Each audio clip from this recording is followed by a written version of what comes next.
Hey guys, so selamat datang ke Ola Online Channel YouTube. So hari ni aku nak review aircon. Before dia aku dah review kan, tapi kali ni aku nak review aircon lagi sekali. Sebab apa? Sebab aircon ni adalah aircon yang ada kelebihan dia, iaitu wifi. So zaman kini kan wifi ni tak boleh tinggal lah orang kata kan. Nak tak nak kena ada data, line, everything lah. So aku dah bawa masuk satu model TAC25CSD TPH21L. Okay, so aircon yang depan korang ni adalah 2.5 horsepower.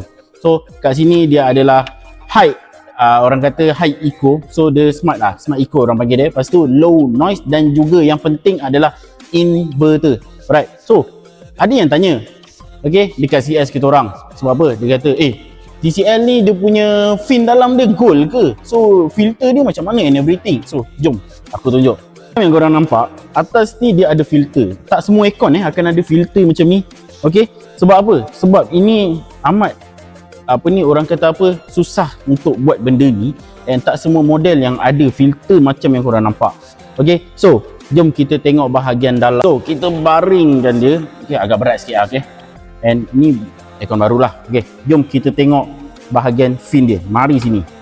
So macam yang korang nampak, ini adalah filter dia. Okay, ni filter yang dia bagi.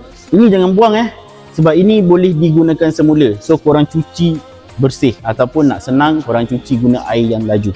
So macam yang korang nampak, ini adalah gold fin kita panggil. Sebab apa gold fin? Sebab dia warna emas lah. Kalau dia warna biru kita panggil dia blue fin. Okay, so kat sini adalah dia punya dalam. Okay, untuk installer dia mesti tahu macam mana nak install account ni and everything. So bagi aku, untuk kita sebagai pengguna, okay, besar ni yang ada wifi punya function dah cukup bagus untuk ruang tamu dan juga master bedroom. Master bedroom actually 2 horsepower dah cukup okey dah. Tapi yang master bedroom jenis besar punya boleh ambil, tak ada masalah. And sebab dia ada wifi lah. So kalau korang boleh buy remote pun tak ada masalah. Okay, so ini adalah aircon TCL. Allah, boleh duduk? Boleh.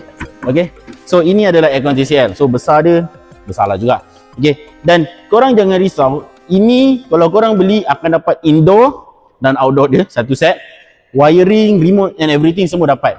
Okay, so jumpa lagi dengan next item di Ola Online Channel. Bye bye.